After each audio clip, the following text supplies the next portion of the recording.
that's true.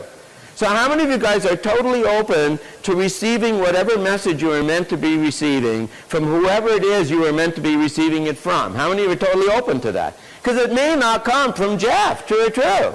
And I hope that the people, good morning Sheila, I hope that the people that are watching, that you're writing plenty of comments. Trust me, Corey is monitoring everything you guys are saying, so say where you're from, welcome. If you write your comments, you know, Corey and I, we're going to figure out some ways so that I can respond to your comments, because you have a lot to share as well. How many would believe that we all have a lot to share, right? And we can all learn from everybody else's experience. True or true? Absolutely. Okay. The only thing I do ask is this. I ask that there are no sidebar conversations while we're doing our training. So I have everybody's agreement on that. Great. Very, very good. Okay, a couple of questions. Question number one. How many of you guys would love to have a lot more money in your life? Can I see show of hands? Excellent. How many of you guys would like to have a whole lot more happiness in your life? Excellent. How many would like to have a whole lot more of both? Very, very good. Well, we're definitely in the right place. So welcome to Tuesday Mornings with Jeff. As you guys all know, I'm Jeff Fagan. And hopefully all of you guys know I'm Jeff Fagan as well. And if you don't, I'm pleased to meet you. And so the first thing we like to do is, in every one of my trainings, you know, I always talk about the fact that 80% of all success is life. Yeah, but you know what? I'm going to modify that. That's what Woody Allen said. It's not just showing up. It's the best you showing up. If you want success, it's not just showing up, because if you're a frickin' loser and you show up and you're not playing at 100%, I don't care that you showed up. It's not going to make any difference to you. True or true? True. When the best you shows up, that's 80% of success. The other 20% is being in the right vehicle and having the right knowledge. But the 80% is what? The best who? Yeah, 80% of success is the best you showing up. How many would agree with that? It's not just showing up. It's the best you showing up. So how many of you guys are willing to be the best you while you're showing up here today? Outstanding. So what I want for you guys to do is I want for you to real quickly reach around, pat both your neighbors on the back, and say, congratulations for showing up. There we go. All right, congratulations. There we go. Okay, good job, good job. All right, hold on one second. Ready to show up, mate. Good job. Okay. So anytime I do any speaking, training, coaching, anything at all like that, I always remind all of you guys not to believe a word I say. Because I can only come from my own perspective. It does not make it true or false or right or wrong. It just makes it my own unique perspective, right? But let me ask you something. Whose experience is important here this morning? Yeah, your experience is important here this morning. So all I can tell you is that the principles and the ideas we're going to talk about today have transformed my life.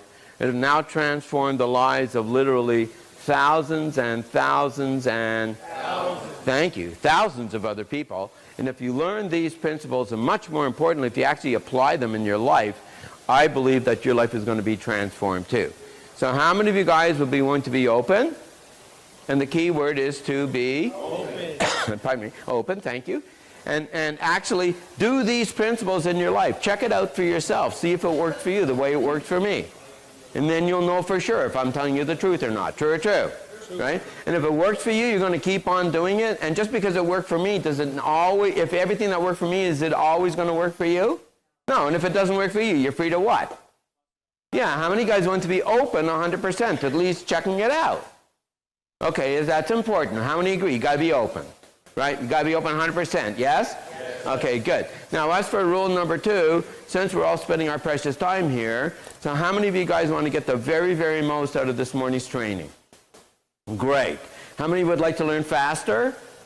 Very good. How many would like to learn more, remember more of what you learned? Good. And research indicates that the key to all that is? Participation. Yeah, come on, twice as loud. The word is? Participation. Yeah, participation and involvement. Absolutely, you bet. How many of you guys know us to ask a lot of questions? Yeah, questions do what? Hook the mind. Questions, absolutely, they hook the mind. Sometimes I leave the last word off the end of my sentence and your mind just fills in the... you guys are well trained. Very good. All right. Sometimes I'll ask you to write something down. Right? I'll ask you to write. How many of you have paper and pen? Very good. Okay, and if you don't, you might want to borrow some from a neighbor. Okay, so that you can write down. Sometimes I'll ask you to repeat things. Now, why would I ask you to repeat something? Because when you say it means one thing, but when I say it means everything. Thank you, Armando. Did everybody hear that? Yeah, because when I say it, it means one thing, and when you say it, it means Everything. Yeah, it means everything. So how many guys would be willing to participate 100%? Anybody not? Okay, we'll find out. Just for the record, I always ask, how many of you guys wouldn't raise your hands no matter what I asked you? Okay, a couple of smarty Alex. Okay, very good. How many of you guys want to have some fun this morning? Okay. How many of you guys want to have a life-changing experience this morning? Anybody not? I hope everybody wants to have a life-changing experience, because I intend for this to be a life-changing experience. Okay, before we get started, let's do our declarations. So, how many of you guys have your declaration cards? How many of you guys don't? If you don't, stand next to somebody who does, because we always like to get some energy first thing in the morning. So on the count of 3, let's stand up. 1, 2, and 3. Whoa, very good. Okay, so let's put our hands on our hearts. And on the count of 3, we'll get started here. 1, 2, and 3. I commit to my personal development. Whatever I do it 100% or not at all. How I do anything is how I do everything. I say what I mean, and I mean what I say. I choose financial freedom and the lifestyle it provides. My goal is to create passive income streams. I will master the skills and mindset of business. I will never quit until I succeed. I have a millionaire mind. Turn to both your neighbors, look them in the eye, and give them a virtual high five. Okay, you can give them a real one. Okay. All right, there you go. Good job, guys. Okay. Okay, so we've got our sign-in sheet here. Please make sure that you do sign in, right? And we'll start. Don't pass it around just yet, Nate, if you would. Let's wait a little bit longer, because I have a feeling, you know, how we have people coming in late. So today, we're going to get into the book, Secrets of the Millionaire Mind, and we're going to get into wealth file number 2. Now, first of all, who wrote the book, Secrets of the Millionaire Mind? T. Harv Eker. Who knows who T. Harv Eker is? Your buddy. He's my buddy, besides that. God bless. We did grow up together, yeah, that's true. What's that? What? He sold inversion boots, that's right. Oh my gosh, that's right, Richard Gere. Yeah, American Gigolo. You've heard that story, right? Okay, that's so great. That's right. A lot of people don't know that about Harv. That's right. So Harv was a boyhood friend of mine, and we knew each other really well, and spent a lot of time together from the time we were 10 to the time we were about 23 back in Canada, Ontario, Canada. And then Harv went to Miami and Fort Lauderdale to make his fame and fortune as a 23-year-old entrepreneur. He figured he had it all figured out. His goal was to be retired by 25. Can anybody relate to that? Yeah. Harv was a very, very cocky, confident young man. He certainly was. And he had the gift of, he had many gifts. He certainly had the gift of marketing. He had the gift of marketing from a young age. How many think that's a great gift to have? So, you know, when you're in marketing, pretty much you always can see, well, if I get this, I know exactly how to market it, make a lot of money. So Harv's problem was never really that he couldn't make a lot of money. His problem was that he couldn't keep it once he made it. But, you know, I would love to start with the problem that I know how to make a lot of money. My problem is I can't really manage it well, and I can't really invest it very well. You guys know what I mean? But I would love to have the challenge of your problem is you just make too much money. And Harv always, he over the years became so masterful at marketing. So what did he become masterful at? Marketing. And raise your hand if you believe you could become masterful at marketing. If you really started to learn what it takes to be great at marketing and what draws people to you and what motivates people to buy from you. If you really began to study that like a science, how many believe you could get really good at it? And you know, if you get great at marketing, what can you sell? Yeah, and in the future, are people going to stop buying? No, so if you can sell, are there going to be things that people aren't buying today that tomorrow is going to be available? And if you're the first person out there selling it, you can sell a lot of them? Yeah, is that happening more and more frequently all the time? Are those opportunities all around there? Yeah, so you got to become like a master marketer. How many would agree that becoming a master marketer? And by the way, is marketing a learnable skill? Yeah, absolutely. So you know what? Everything I'm going to teach you guys and talk to you guys about, I want for you to have a marketing mindset first. All the production stuff and operation stuff is important, but that's not nearly as important as marketing and sales. What are the two words?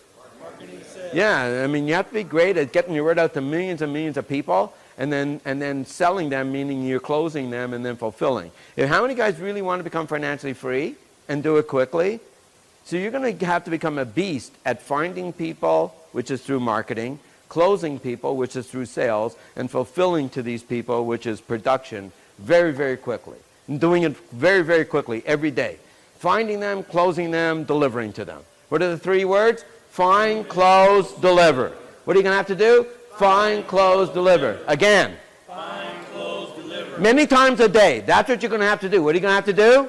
Find, close, deliver. Yeah, you can't have a 6-month closing period. You guys know what I mean? You have to have a system. What's the word? System. To find, a system to close, and a system to deliver.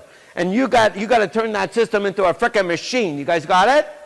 And until you have a machine, you have nothing. You understand what I'm telling you? What's your goal? To create that machine, which is based on systems. What's it based on? Systems. It's not based on people. You plug the people in to run the systems, but first you create the right systems, then you can train almost anybody to run the frickin' system. True or true? Yeah. So what are you going to do? You're going to got to find them, you got to close them, you got to deliver to them. Yes or yes? Yes. Well, guess what Harv is great at? Which one of those three? And delivering. He had it all, man. He had it all. And he wasn't finding, closing, and delivering to one person at a time. He is finding, closing, and delivering to thousands at a time. That's how you get rich. He was playing to win, which is today's frickin' wealth file. He played the game to win. You guys understand what I'm talking about? Versus most people that play to not lose. Is there a difference between playing to win versus playing to not lose? Yes. Yeah. One way you're playing on the offense, the other way you're playing on the defense. Sure or true? Yep. So anyways, so Harv is a genius when it comes to entrepreneurship. If your goal is financial freedom, how many of you guys have that goal? How many guys want to become financially free? What does financial freedom mean? What's the definition of financial freedom? Hold on. Let me hear you, Jonathan. The ability to live the lifestyle I desire without having to work or rely on anyone else for income. Yeah, the ability to live the lifestyle I desire without having to work or rely on anyone else for income. This is Harv's own words. It's right out of the book. Every time he trained anybody, he would always start with this concept. If you don't know it off by heart, memorize it. Okay, so say it out loud with me right now. Financial freedom is the ability to live the lifestyle I desire without having to work or rely on anyone else for income. And what's the key element in all of that? Without what? Without what? Without what? Having to work. Without having to work. Then you are financially free. If you have to get up in the morning and go to work, you are not financially free. You may be a millionaire, but you're not financially free if you have to go to work. If your major source of income is working income, what happens to your working income when you stop working? Stops coming in. How many people can afford to live off of nothing? Now, if your passive income was $7,000 a month, what would happen if you stopped working? Would you be broke? No, you'd have $7,000 a month. Do you think most Americans could figure out how to live on $7,000 a month? Yeah, if they needed to earn another $2,000, $3,000, is that hard to do? No, now they're up to $10,000 a month. How many Americans do you think could live on $10,000 a month? Most all Americans? I mean, yeah, maybe not Donald Trump or someone of his ilk, I should say, or Jeff Bezos, obviously for him. You know, probably his food bill alone is more than $10,000 a month, right? But for I'm talking about for us. If you guys had $10,000 a month of passive income, are you financially free?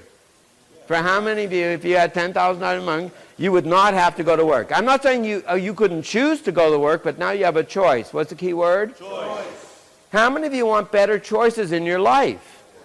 Okay, that's what this is all about. When you're financially free, you now have choice. Say, I now have choice. I now have choice. Yeah, how many of you want to be in that position in your life where you have choice? Yeah, hopefully all of you guys, right? I hope you all want to have choice.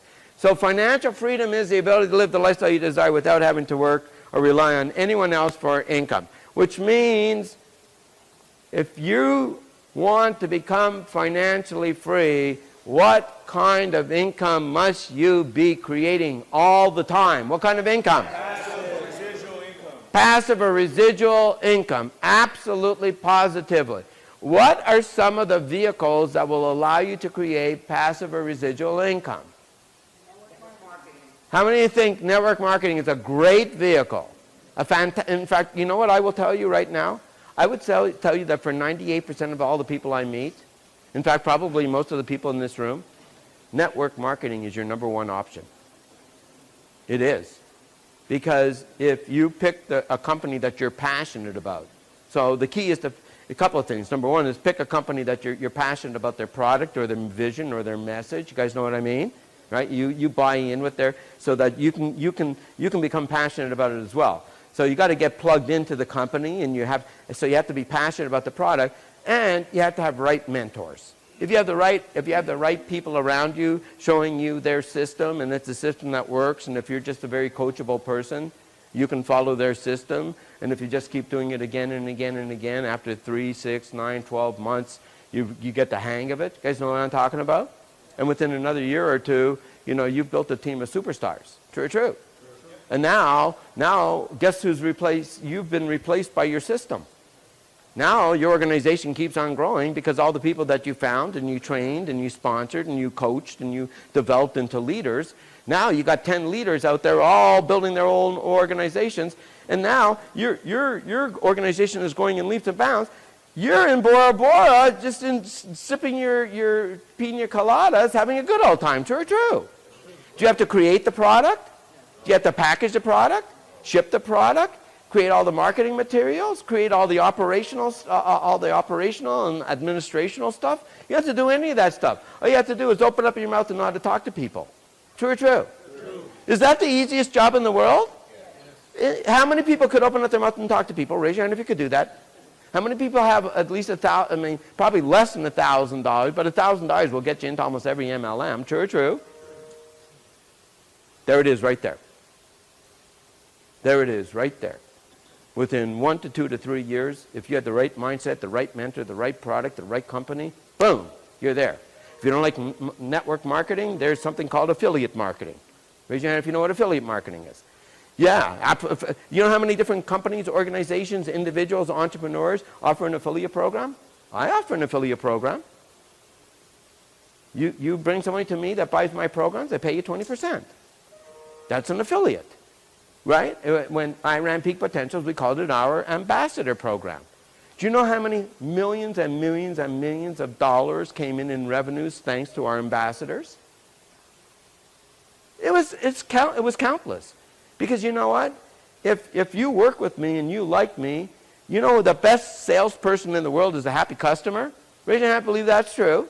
Yeah, you right? I mean, if you're a happy customer, you don't have to be trained in sales to be enthusiastic about that person or about what's going on, right? Holy crap, I've been working with this guy. He is fantastic. I'm telling you, this guy is amazing. You need to go work with him. He's doing amazing things for me. And if that's the truth, it's easy for you to say it. True.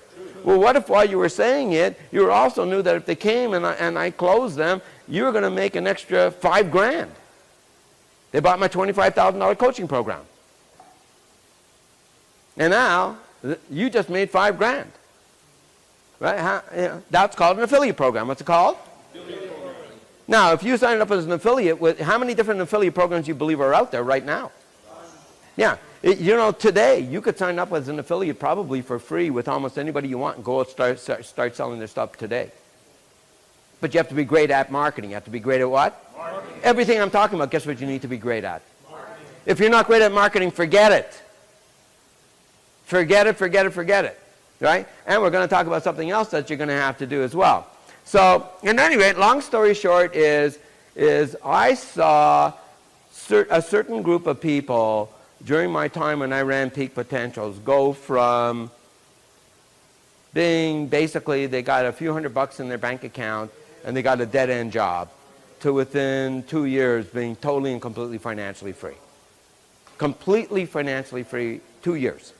They had virtually, they didn't have MBAs, they didn't have CPAs, they didn't have high-paying jobs, they didn't have a lot of money to start with, and within 2 years they were financially free. How many believe that's possible?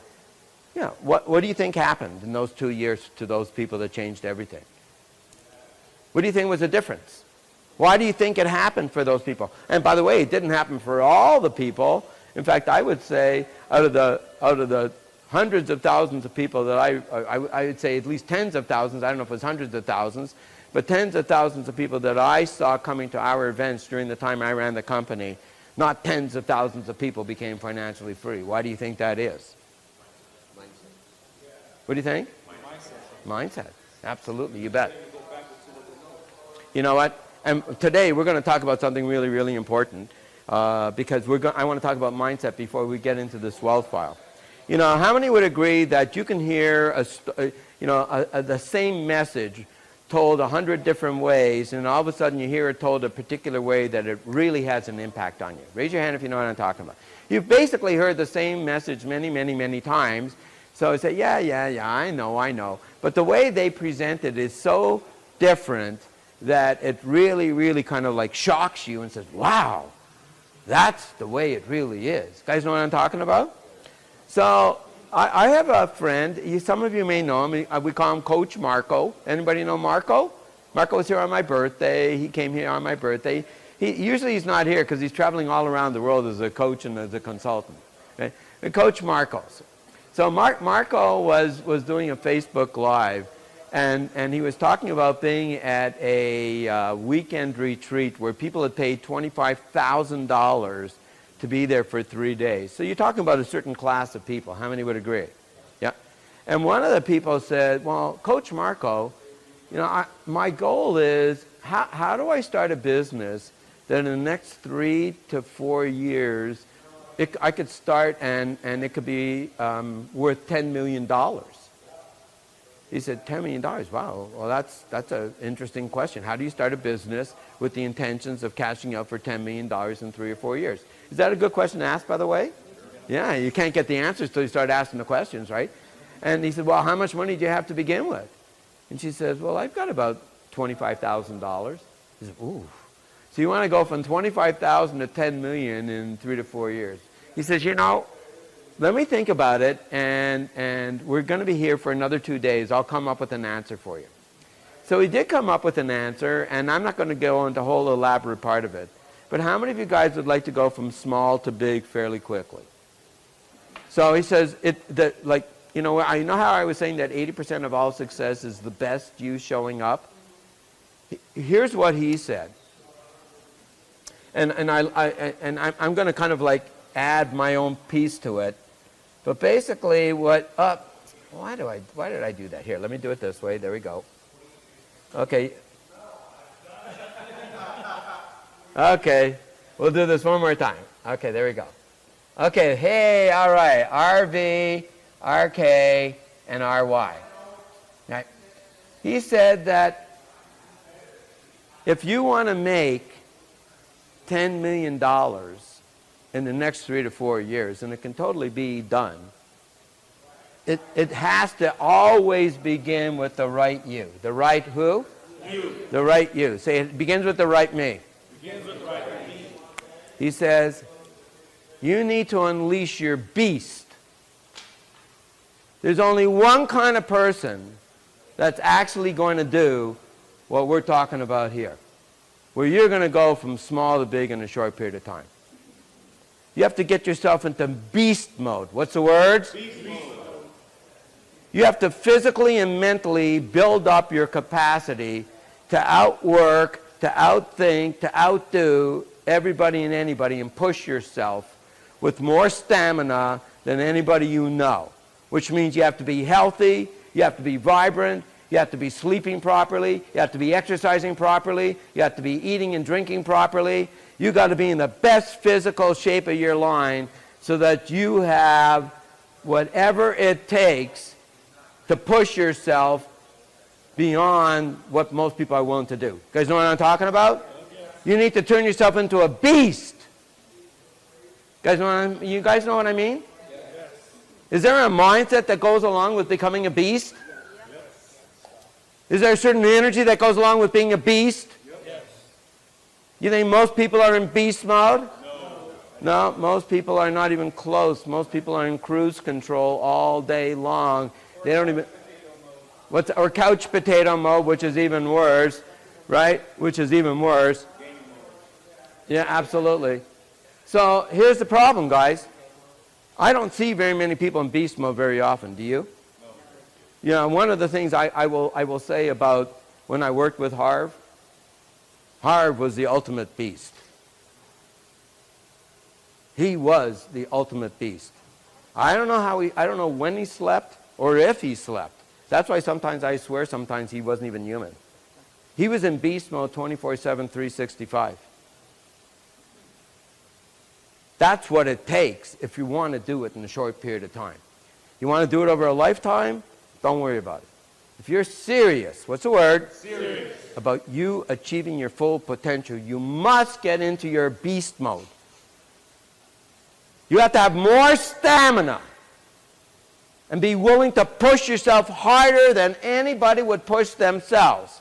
If everybody else is working 8 hours a day, you work 12. And you're fresher at the end of year 12 than those people are at the end of their 8. True or true? True. What's that? That's it. Mamba mentality.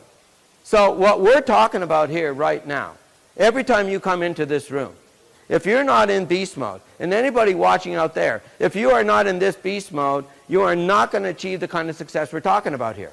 Because if you just want to learn the basics about this stuff, you can go to any community college and for a few $100, you can buy a course on just about anything we talk about. True or true? True. What we're talking about is a whole different standard. How many want to go to a different standard altogether? Right? You want to raise your standard to a high, high level. Right? So let's get into this book here, because in this book, we're going to start talking about really working on the right you, and we're going to be talking about wealth file number 2, and wealth file number 2 is on page, hold on, here we go, thank you, it's on page 62, thank you. So rich people play the money game to win, poor people play the money game to not lose. What do you think that he meant when he wrote that? What do you think he meant? People play it safe. Yep. Absolutely. Here's what he said. He says, poor people play the money game on defense rather than offense.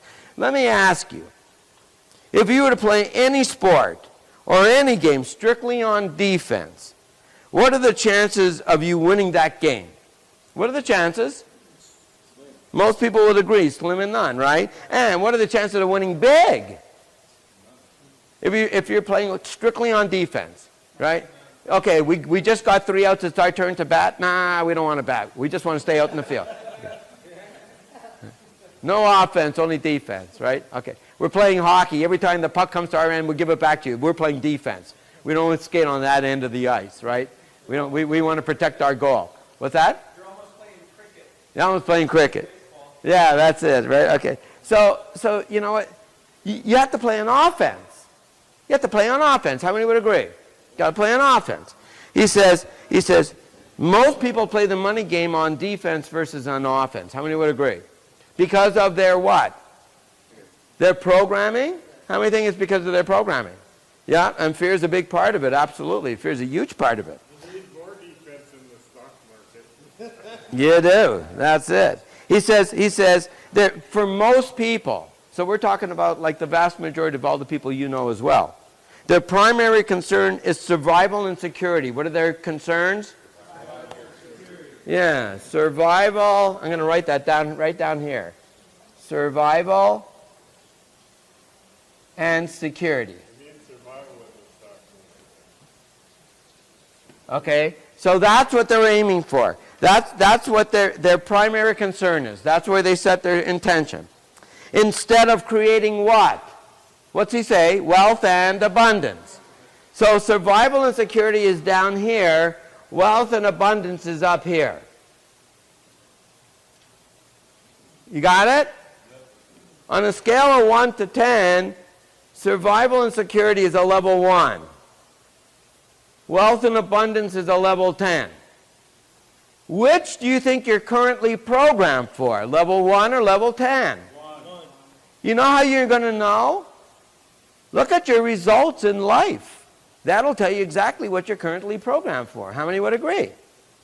When Harv says most people are currently programmed for survival and security, how many would agree with that? Is there a huge difference between programmed for survival and security and wealth and abundance? How many think there's a huge difference? Which means you're going to have to change your programming, right? So what's he say? He says the goal of truly rich people is to have massive wealth and abundance. Not just some money, but lots of money. He says, so what's the big goal for poor people?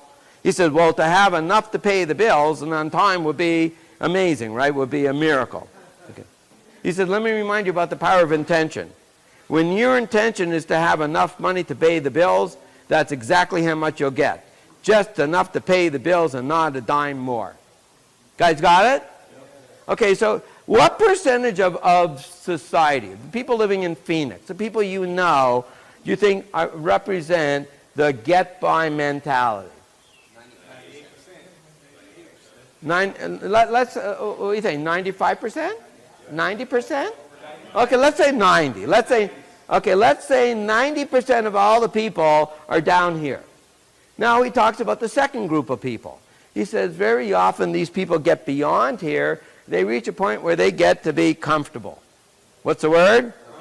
Yeah, he says it's a tiny step. He says they go at least a step further. Too bad it's a tiny step. Their big goal in life also happens to be their favorite word in the whole wide world. And we all know what that word is. What is it? Comfortable. Yeah. I have to break the news to you, or I hate to break the news to you, but there's a huge difference between being comfortable and being rich. How many would agree?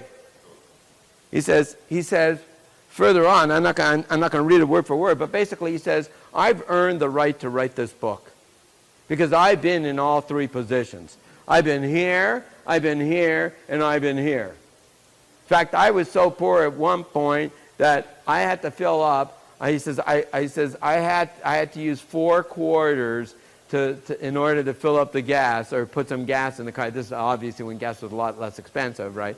But he says it wasn't even my car. I was broke. He says eventually I got to a point where we could comfortably go out for dinner.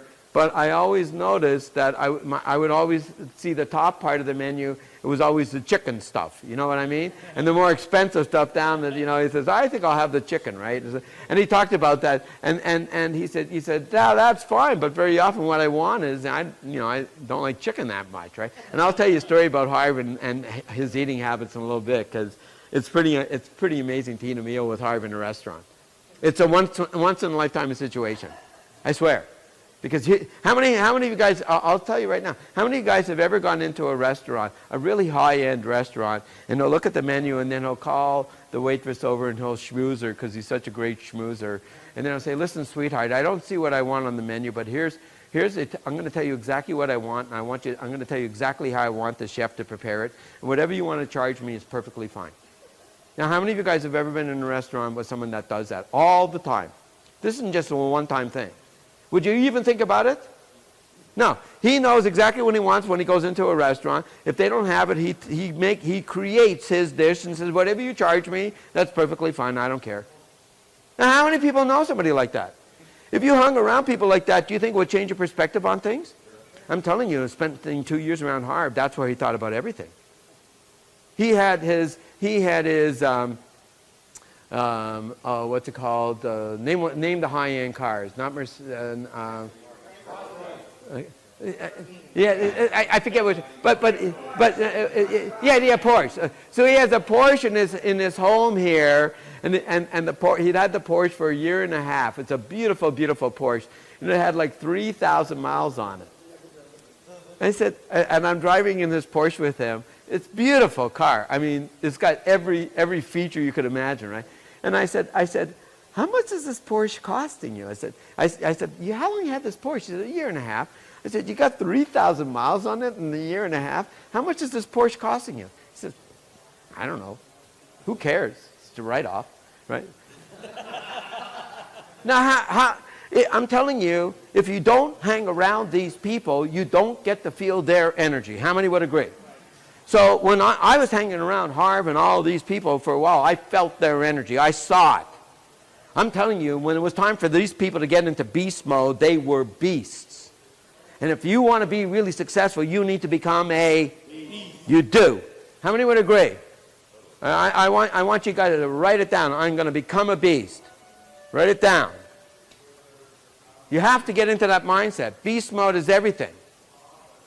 Because trust me, when you become a beast, when you are totally committed, when you are completely driven, focused, laser locked in, you know what? The right vehicles and the right knowledge, here's how it'll work. When you become the right you, actually, let's finish this first.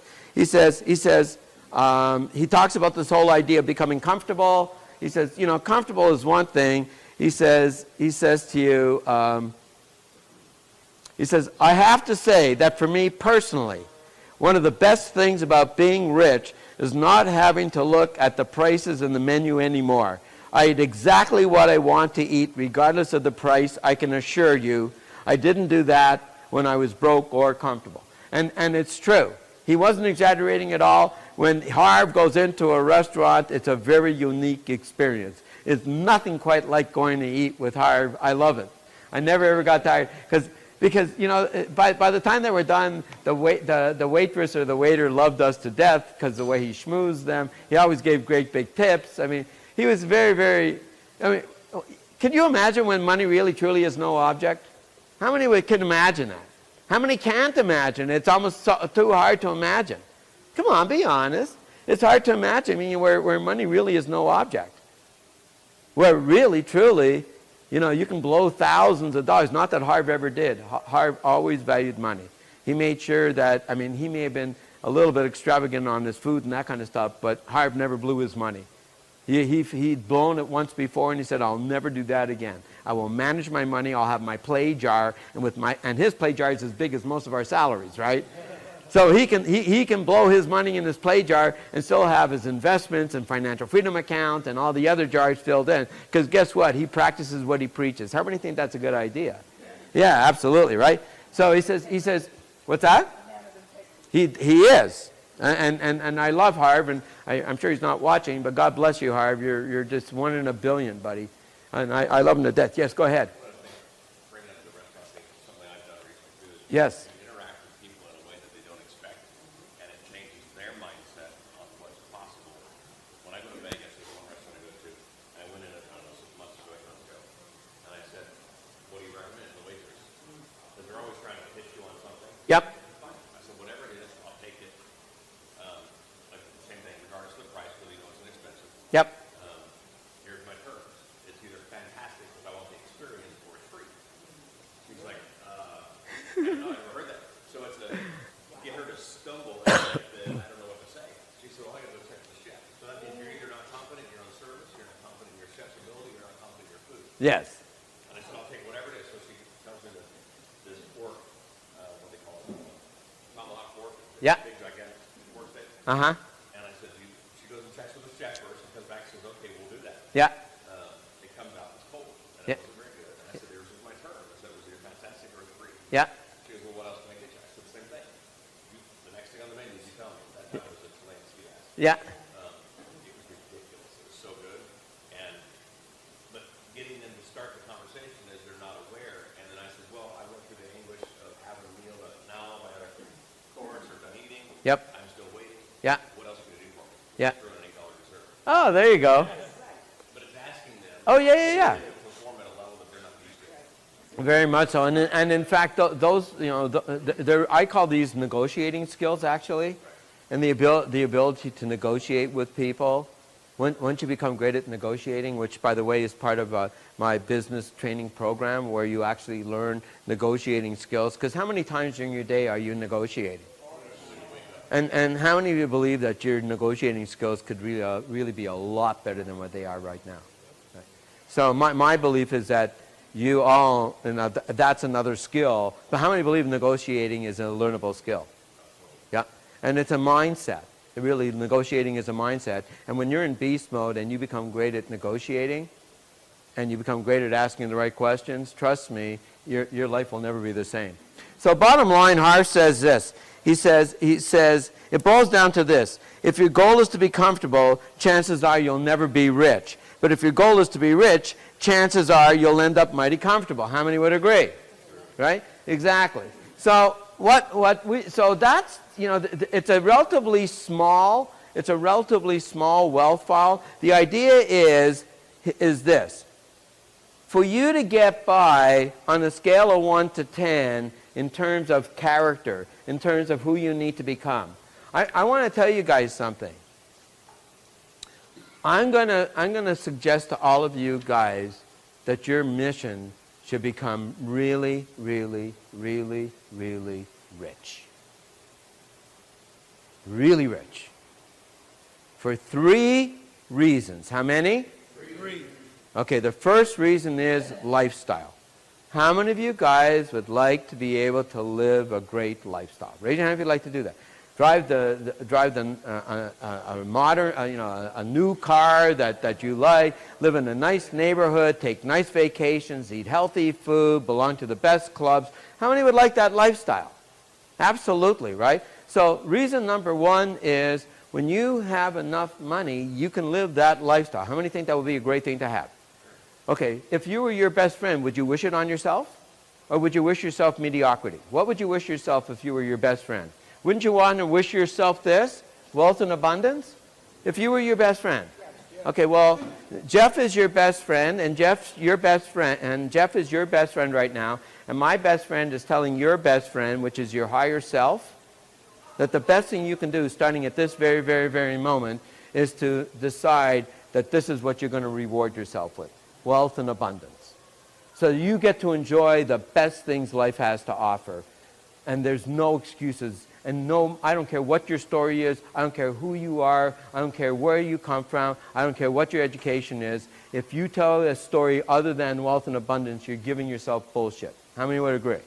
That's just the way it is, right? Okay, so the goal is to become wealthy.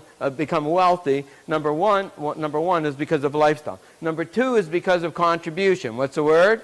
Contribution. Who can do more to help the people that you care about? Or how can you help the people you care the most about when you don't even have enough to take care of yourself? You can give them moral support, but how many people do you know, friends, family, where if you could write them a check for a few grand, oh my God, that might change their life. True or true? How would you be able to, that you have organizations, causes, things you really care about, and the more money you have, the more you can put that money towards those causes. That's called contribution. What's it called? Contribution. Yeah, absolutely. In fact, Buckminster Fuller, who was one of the greatest minds of our era, he said that the purpose of our lives was to add value. What are the 2 words? Add value. Yeah, to the people of this generation and to the generations that follow. Add value. So you can contribute a lot more and add a lot more value the more you have. True or true? Right? That's not to say you can't give of your time. Whether you have money or not, we can all give of our time, right? And we can all give our encouragement. But sometimes there's just no substitute for money. True or true? Because how many people could a few bucks solve their problem, at least their immediate problem, and give them some breathing room? True or true? So when you have the money, not only that, to create this wealth and abundance, if you did it legitimately, did you have to deliver a lot of value in return for all that wealth and abundance? Yeah, and the more of your value you deliver, the more wealth and abundance you receive. That's what an entrepreneur does, right? We don't do our services for free. We offer a solution, and we offer our solution at such a good value, people are willing to pay for our solution. True or true? You wouldn't pay for something if it wasn't going to solve your problem, would you?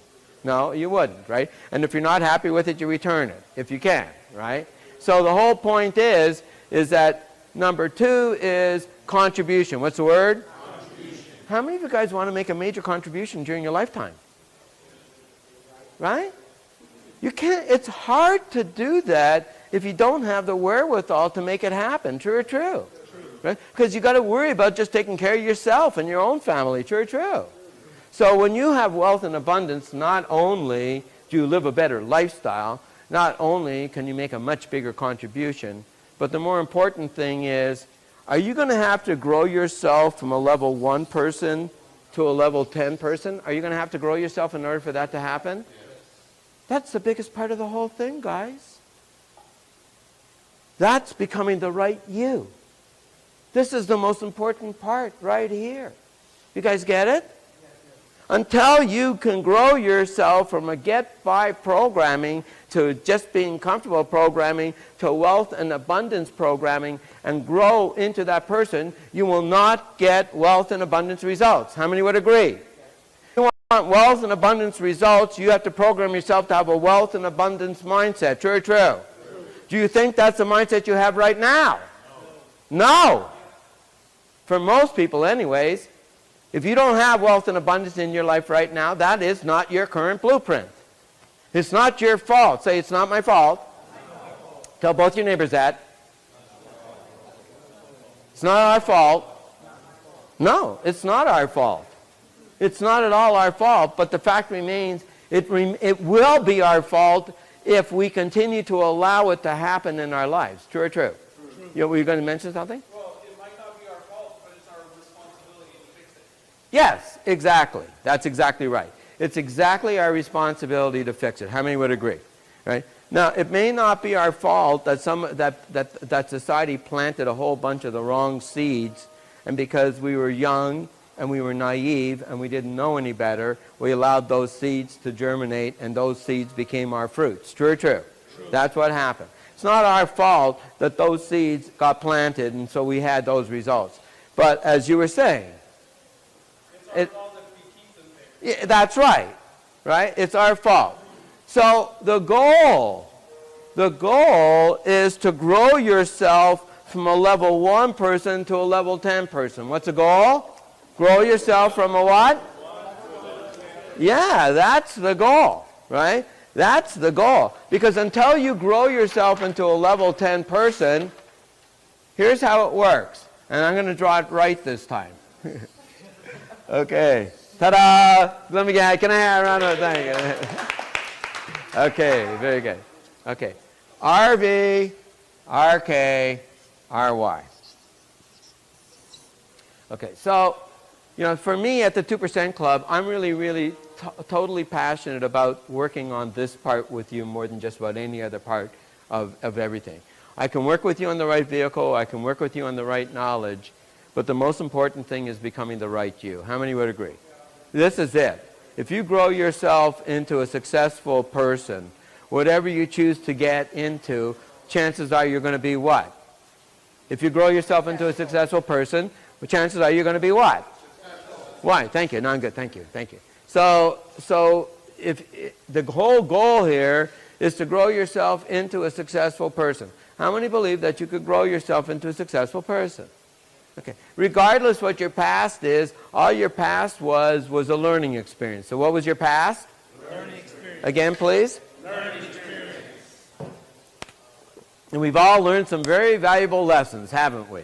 Yeah. Especially about things what not to do, right? How many guys have learned what not to do? Yeah, I tried that. That doesn't work, right? Okay. Or it doesn't work the way I tried it. So, right? Okay. So the right you. So what we want to become is we want to become the right you. So, what I'm thinking, well, what, everybody said, well, yeah, okay, I want to be the right me. Well, what exactly does that mean? Could you make it clearer for me so I understand what the right me is so I can work towards it? Does that make sense? So what I wanted to do, because it was a relatively short wealth file, we'll do the declaration at the end, but what I really wanted to do was I wanted to kind of give you what my version of the right you is, so you have an idea of what you're shooting for. Is that fair enough? Yes. Okay, certainly this whole idea that you're going to have to go, you're going to have to bring the best you've got, right? What's the word, best? But I'm going to add the word A in there. So best becomes what? Yeah. Because, part of what we're talking about is a mindset. Guys got it? And that means, what that means is stamina. What's the word? Stamina. Come on, twice as loud. Stamina. Yeah. You have to have the stamina that the average person cruising along in life, who's a level 1 person just getting by. I mean, you have to have, look, I'm 66 years old. Sometimes I believe, I know it. I have more stamina than people have my age. 33. I'm 66. You have to have stamina. You have to be willing to push yourself. You have to be willing to be pushed. You have to be willing to get out of your comfort zone, and you have to have the stamina, the mental stamina and the physical stamina to stay in there and fight the fight all day long, every day. And I shouldn't use the word fight the fight. It's win the game. Because if you love what you're doing, do you mind fighting the fight? No. If you really love what you're doing?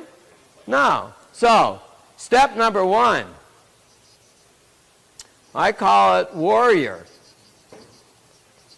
which is another way of saying beast. And of course, how many of you guys taken my warrior program? Well, if you haven't, you should be. Aho. You need to take my warrior program. The first thing you need to do is, call it warrior mode, call it beast mode, I don't care. But until you have this mindset, you are not going to see the kind of success you want. How many would agree with me? This is the foundation. It's the what? Foundation. Yeah, everything else is going to be based on you being a warrior. Not giving a shit what other people think about you or say about you.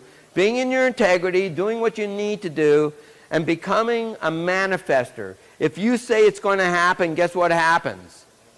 It happens. You manifest things. Guess what? You get into the habit of manifesting everything you say.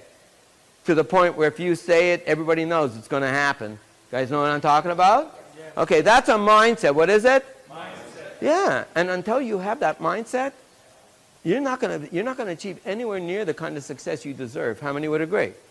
Okay. Now, number 2.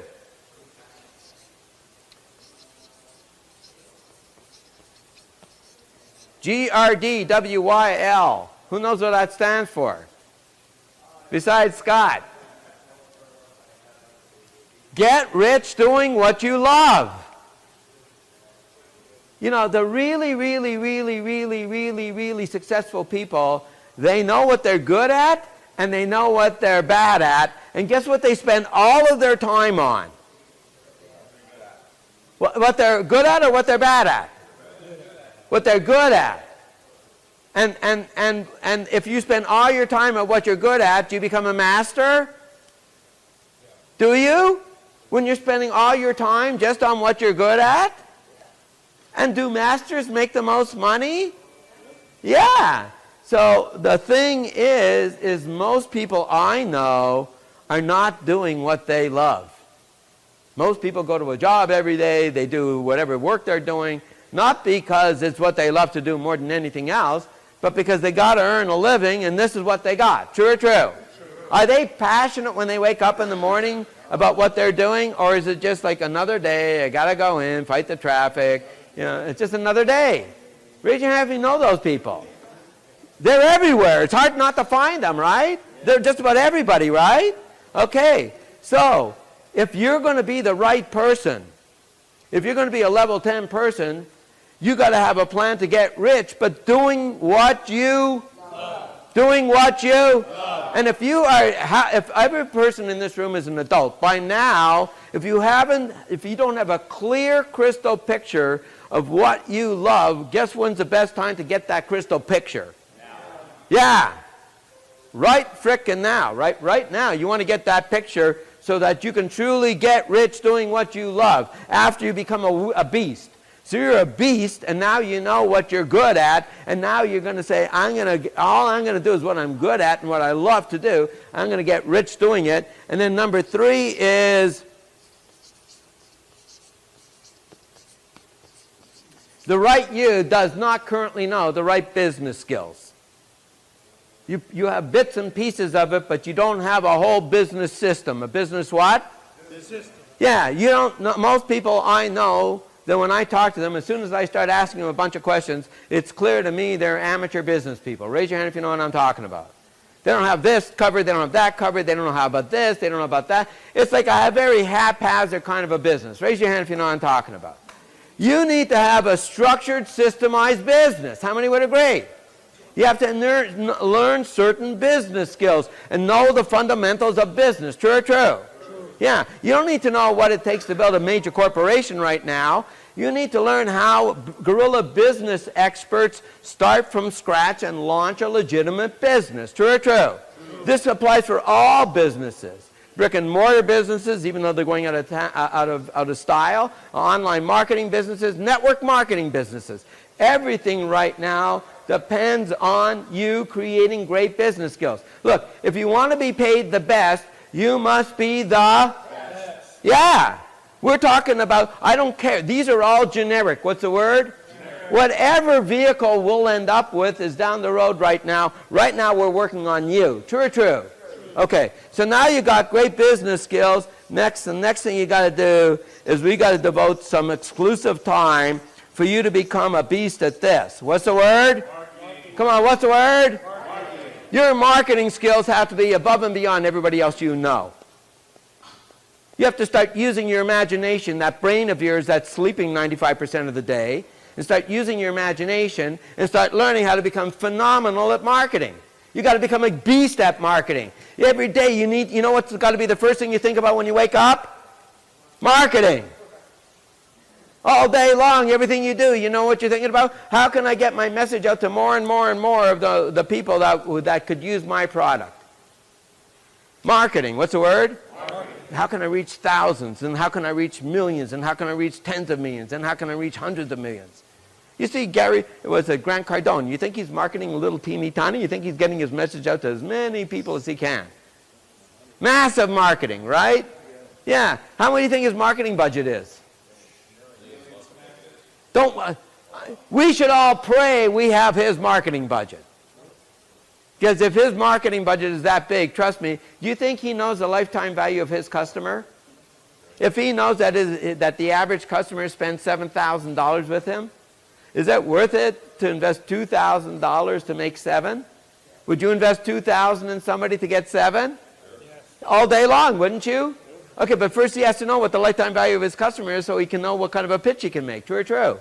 Okay, if you're only making a $2,000 lifetime value out of the customers, you can't give it to them for free, can you? No, but you know, I mean, if you pay $2,000 to get that customer and he's only going to give you $2,000, you broke even.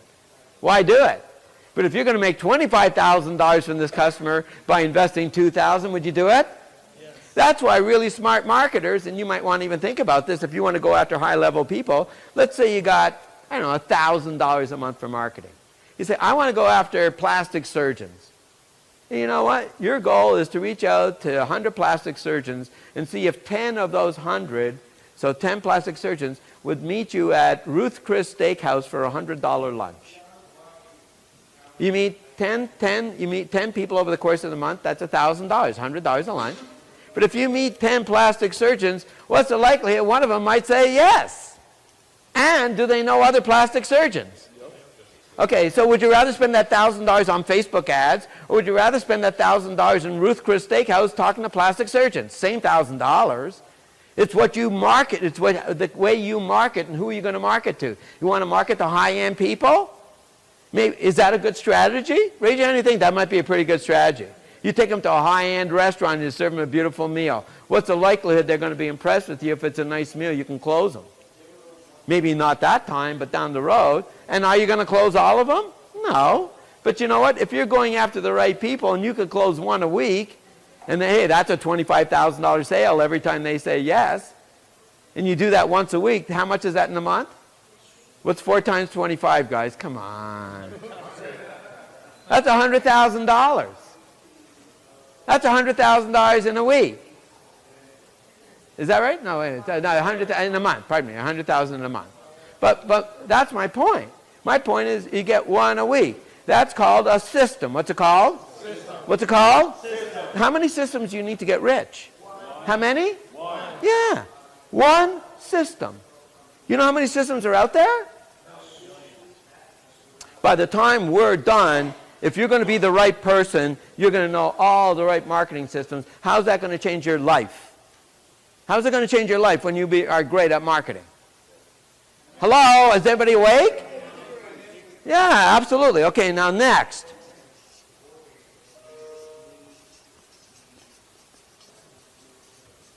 Public speaking and training and coaching, like what I'm doing. You need to be a person that can talk in front of people and persuade them to take an action. That's different than just being a presenter. A presenter just presents information. If I can't get you, if I can't persuade you that it's imperative, what's the word? Imperative. Hello, what's the word? Imperative. Thank you. You guys are falling asleep on me here. Okay, so it's imperative that you get into beast mode. That's got to be like if you take nothing away from today, I'm telling you, Harv was a beast. Harv insisted that I was a beast. I insisted that my senior management team were beasts. And you know, it was easy to be a beast because we had all of this. We were all warriors. We were all doing what we loved. We all were doing business skills. We were all into, trust me, every person, all 135 employees at Peak Potentials, we were all trained in marketing. Every single one of us, didn't matter what department we were in, because we were all affiliates anyways. Every one of my employees was an ambassador. So did they have to know about marketing? They were ambassadors, right? Speaking skills. I'm telling you, you must become an educator. Say, I must become an educator. I must become an educator. An educator is how you show the world that you're an authority at something. It positions you not as a salesperson, but as the authority. You must be able to speak in front of groups of people. And you must be able to do it effectively. You have to learn accelerated learning techniques, how to get their involvement, all of that stuff. Raise your hand if you know what I'm talking about. That's part of being the right you. Now, after that is this. Leadership. You have to become an amazing leader this year. Amazing. Not just a leader, you need to become a frickin' amazing leader with a vision that people can capture. So you attract the best people. You guys got it? Yes. You have to have a vision. You have to have a vision so you can and so that you can train leaders. You need to be a leader that leads by example, and you're training leaders so that they can take different parts of the business and make decisions and lead in those areas so you can be in many places at one time. Does that make sense?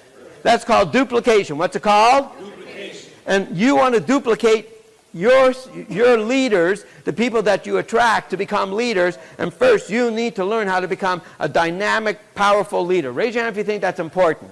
If you're going to be the right you, if you want to achieve massive success, are you going to have to be able to lead and inspire people? Yes. Raise your hand if you believe that's critical. Yes. Raise your hand. Okay, so leadership skills. Now the next thing is selling. What's the word? You have to know that no matter who you're talking to, no matter what objection they have, no matter what the situation is, if it's the right product for them and you know you've got the solution, you have to know how to close people.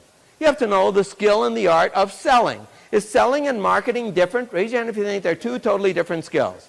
They're similar, but they're not quite the same, right? Some people were born salespeople, but you can learn to become a great marketer, and I actually believe you can learn to become great at selling. If you're going to be the right you, are you going to have to know how to become great at selling? Raise your hand if you believe you're going to have to learn great at selling. Absolutely. Now, the next thing is really understanding. I call it the Money Machine Express. Every single one of you guys needs to know the 7 steps to building a business quickly to create financial freedom. You need to know them off by heart. You need to know what step you're on and what's the next step you need to move towards. You guys know what I mean? Yeah, Harv called it speed wealth, and there were 7 steps. It's slightly modified, but the point is if you don't know these 7 steps, there's a chance either you're going to miss one of the steps or you're going to do them out of order. Does that make sense?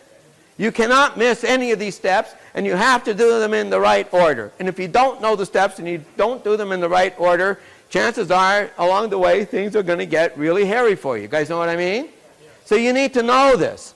Now, the next thing is this. Napoleon Hill and Andrew Carnegie, actually Andrew Carnegie kind of gave the story to Napoleon Hill, or gave the philosophy, and then Napoleon Hill spent 20 some odd years, basically his entire adult life, doing research in the whole area of personal development. But Napoleon Hill, in the book Think and Grow Rich, said, there's a way, a system. What's the word? System. He called it a philosophy, but really it's a system, so that once you learn this system and you live it every single day, you cannot help but get rich. It's a system, right? So TAGR stands for Think and Grow Rich, but really what I want for you to do is don't think and grow rich. If you follow his system, then what you're going to do is A, you're going to have a passionate, burning desire for a very clear-cut, specific goal in life. You guys know what I'm talking about? If you don't have that burning, passionate desire, he'll show you exactly in the book how, because the starting point for all success is having a definite chief aim and a burning desire to achieve it. That's the starting point. If you don't know where your destination is, then where are you headed? And if you don't really want to get there, then what's the likelihood you're going to get there? So you're going to have a burning desire to know, this is where I'm headed. I'm headed to financial freedom. And I'm going to create my financial freedom by delivering massive value to my target market. How many think that might be a good way to go? Okay, so really, really, really important that A, number one, is you have a clear picture of where you want to head and a burning desire to make that happen. Number two is you have to have complete and total faith. What's the word? Faith. In yourself, that everything you start, you finish successfully. One way or another, whether you got to work 18 hours a day for the next 6 months, whether you got to swallow your pride and ask for help, it doesn't matter. You don't care. The only thing you care about is getting the result, and you have total faith in yourself that whatever you got to do to get the result, you'll do. You guys know what I mean? So that not only do you have a burning desire to get there, but you have total faith it's going to happen. Now, how do you do that? You do that through what's called auto-suggestion. What's the word? It's the only way, Napoleon Hill says, and Andrew Carnegie said, it is the only way that you're going to reprogram your mind by visualizing, by saying affirmations, by saying declarations, by having stuff on the walls around you all the time, by having vision boards or whatever it takes, so you can actually immerse your subconscious mind in what it is that you want to become. You guys know what I mean? That's the only way it can happen. It's called auto-suggestion. What's it called? Auto-suggestion. And it's critically important that you become that person that totally believes in auto-suggestion. Now, the next thing is specialized knowledge. What's it called? Specialized knowledge. Yeah, you have to understand that for your plan, for you to achieve success, is going to require specialized knowledge. You have to know what kind of specialized knowledge is needed. Where can I get that specialized knowledge? Who can I find that has that specialized knowledge? So chances are you're going to end up with what's called a mastermind, but that's further down the road. How many of you believe that you need to become really, really great at what you do and find other people that are really, really great at what they do? That's called specialized knowledge. What's it called? Now, the next thing is you're going to have to start using your imagination a million times more than you are right now. Your imagination is the storehouse of all of your ideas. And in the book, he talks about many different ways you can begin to really start using two kinds of imagination. We have our synthesized imagination, and we have our creative imagination. And our creative imagination is like, it's the part of our mind that actually can reach outside of ourselves into what's called infinite intelligence. What's it called? Infinite intelligence. And that's where our hunches come from, and our flashes come from, and our inspirations come from. And that's a different kind of imagination. You guys know what I'm talking about? That's called our creative imagination. And you only develop that when you begin to put into effect all the other things we've been talking about. Now, after that is you have to write down an organized plan. You have to write it down. You should see I have so many notepads with so many plans. It's unbelievable. Do all the plans work? No. But you have to take the idea out of your head and put it on paper. Something that people can read. I want to be very careful here on time. So something that people can actually read. And then you're probably going to ask your fellow mastermind members, because I may not be an expert in marketing, so I might say, hey, Aaron, you're an expert in marketing. Take a look at my plans. Is there any ideas you might be able to throw in there? Right? And somebody else is really good at raising capital. And I say, hey, you know what? Do me a favor, take a look at this and tell me if you have any thoughts about how I might be able to raise some capital with this plan. And you start masterminding, so the plan includes other ideas from other people that are a lot smarter than you. So you have confidence. What's the word? Confidence. In the plan. How many would like to have a plan that you have confidence in? You know every single step of it. It's your plan. They're helping you. But do you need to know your plan inside and out, all upside and down? Yep. Every detail of the plan.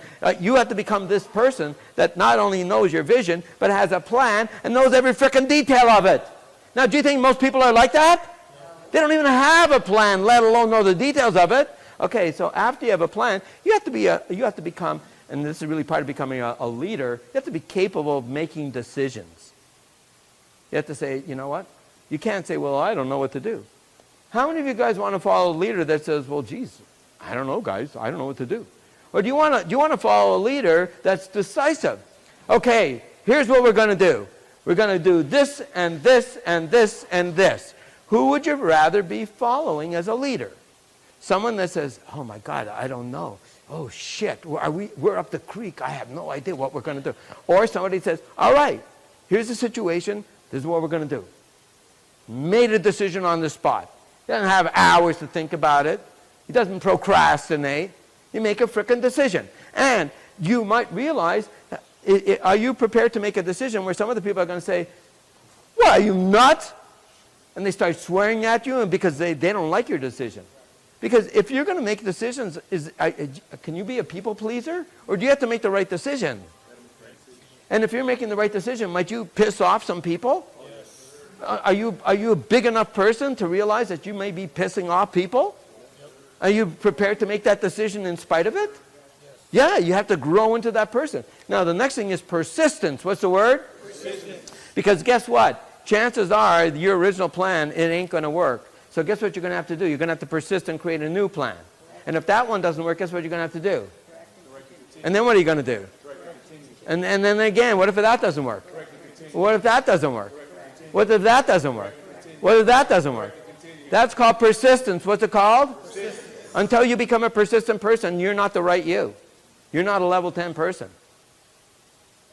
You have to pass. Every single person that makes it to the top has to pass the persistence test. Nobody makes it to the top without going through that test. You guys got it? And the universe will test you to the nth degree. You want to see, do you have what it takes to get to the top, or can we eventually get you to quit? That's the devil, right? Persistence. Now, after persistence comes mastermind. We've already talked a lot about mastermind. If you're the right you, guess what you have? A mastermind, right? And what I'm going to suggest is that at a minimum, you should, like for all of you guys, I'm going to be doing this thing where every quarter, once every 3 months, we all get together at my office, we sit down, and we go, first of all, we review all this stuff, and then we go, Armando, tell us your current business, tell us what your current situation is, what are your biggest challenges, what do you need help in, and we all go around the room and we mastermind on your business. Every 3 months. Would that be a good thing? Everybody signs an NDA, so nobody's giving out any secrets. What stays in the room, what's said in the room stays in the room. Every 3 months. Do you think every 90 days would be a good idea to have a mastermind and have a bunch of people looking at your business saying, okay, look, in the marketing side, you need this, this, and this. We know Montel. He knows how to do this. We know this guy. He knows how to do this. In 90 days from now, when you come back again, you're going to have these marketing sequences in place. You're going to have these closing scripts in place. You're going to have all this stuff going in place. We'll look at your revenue figures. We'll see what the impact is. Now, how many of you guys think it's important to have that? Right? So when we're talking about the right you, what I'm saying is in a year, you got to be here. And guess what I'm offering? A 1-year program. Oh, what a surprise, right? Okay. Because do you think the right vehicle will come up while you're going through all of this? Yeah. And what's going to happen is the right you, as you're going through all of this and creating the right you, it'll point you, you'll just naturally find the right vehicle. Do you think the right you will find the right vehicle? Raise your hand if you believe that's true. Yep. And do you think if you find the right vehicle, just naturally you will find the right mentors so you can get the right knowledge? The right you will know how to find the right mentors to get the right knowledge. And as you have more knowledge, it just makes you a stronger you. True or true? So it starts where? Yeah, because when you're the right you will find the right vehicle, and you will find the right mentors and get the right knowledge, and you'll just keep doing this over and over and over again. But 80% is down here. How many would agree? That's where it begins. Right. So you guys have been totally, totally amazing. I want to do the declaration, which is at the end of the wealth file. Who knows what page the declaration is at? 65. Page 65, okay. 67, 66, 65. Okay, so on the count of three, everybody stand up with some energy. 1, 2, and 3. Whoa! Okay, on the count of three. Okay, actually, let me say it first, and then you're going to repeat it after me. And I've modified this declaration, so I want for you to say it the way I say it. Okay, so here we go. My goal is, here, I'm going to say it first. My goal is to become a millionaire and more, and nothing less will do. So let me hear you say it. My goal is to become a millionaire and more, and nothing less will do. Again, please. My goal is to become a millionaire and more, and nothing less will do. One more time, twice as loud. My goal is to become a millionaire and more, and nothing else less will do. Turn to both your neighbors, give them a virtual high five, say, you're amazing. You're amazing. All right. Okay. All right. So first of all, what we got to do right now is we got to give a huge, gigantic applause to our host, the guy that allows us to use his facility, puts out all this fantastic food. Let's give it up for Corey, guys. Thank you, Corey. I mean, every single week, Corey goes above and beyond for us. I mean, he just does a fantastic job for all of us. So huge, huge, huge, huge thank you to Corey again. He's really been a great supporter to the 2% Club. And Corey, we love you, man. Thank you again. All right. Absolutely. Let's give it up one more time for Corey. All right. Beast mode, guys. What's the word? Beast mode. Beast mode. Okay. So any announcements before we wrap it up for today? Anybody have anything going on they want to share? Yes, go ahead. I have a new lease space available in Scottsdale Airport of Yellow, about 1,800 square feet, all or part of. Yep. Available. Okay. How much? Okay. Very good. $100 a month for 1,800 square foot space. Okay. All right. Very good. 1,800 square feet. It's got like 4 offices in it, plus a conference room, reception, and a little bit of storage. Okay. You guys can get all the details later. Anybody else want to share anything? Yes. Go ahead, Montel. I am in the process of making a full transition from a full-time sales job to a full-service financial advisor. So I wanted to ask if anybody knows any business owners or CPAs I can network with. That would be great. Okay, very good. All right, good luck with that. That's great. Anybody else? Go ahead, Jonathan. This Friday night, I'm having a whole Where's the sign-in sheet? Vrbo and taxis.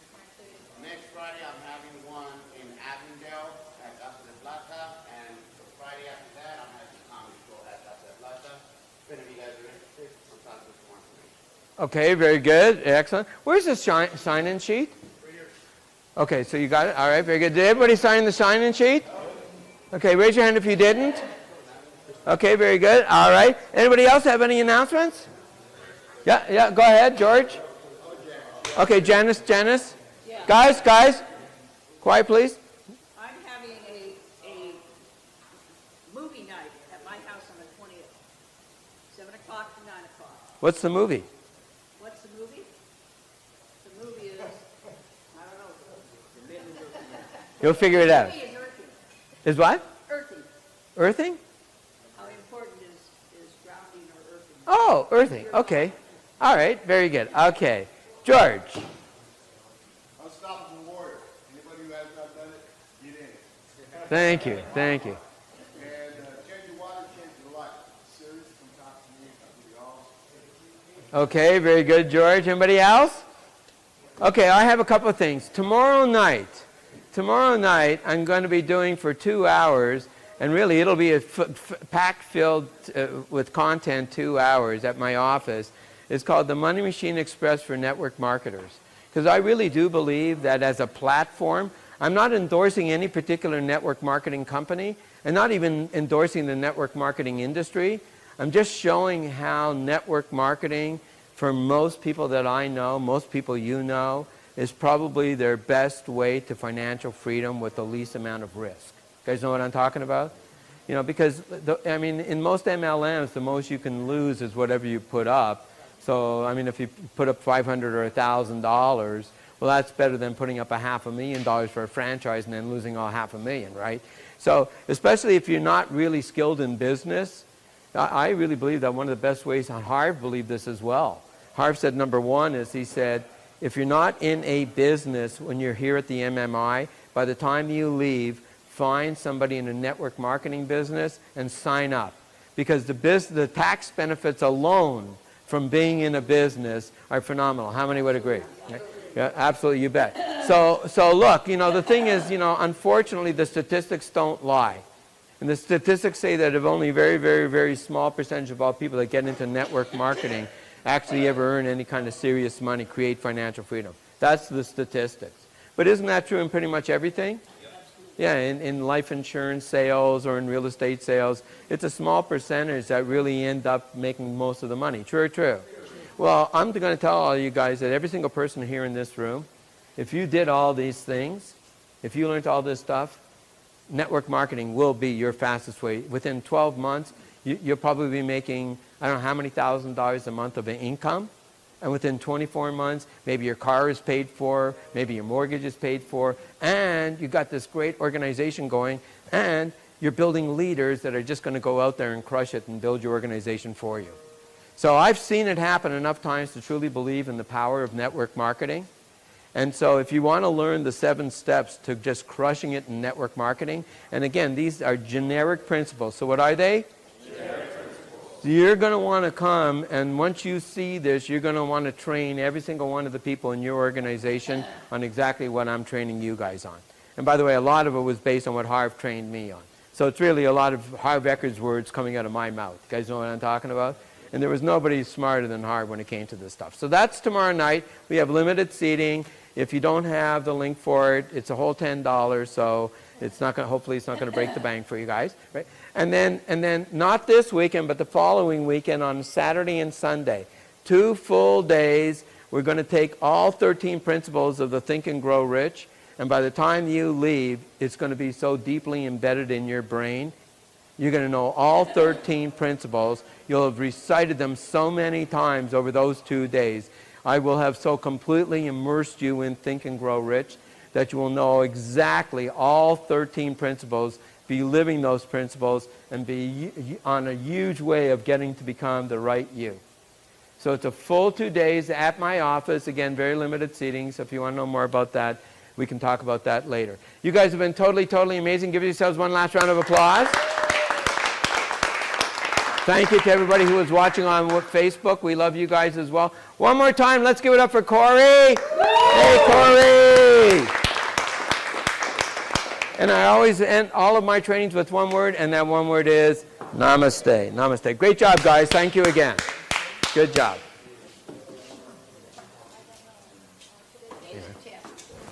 Thanks for being here. Oh, thank you. Thank you. Everything good? Yeah.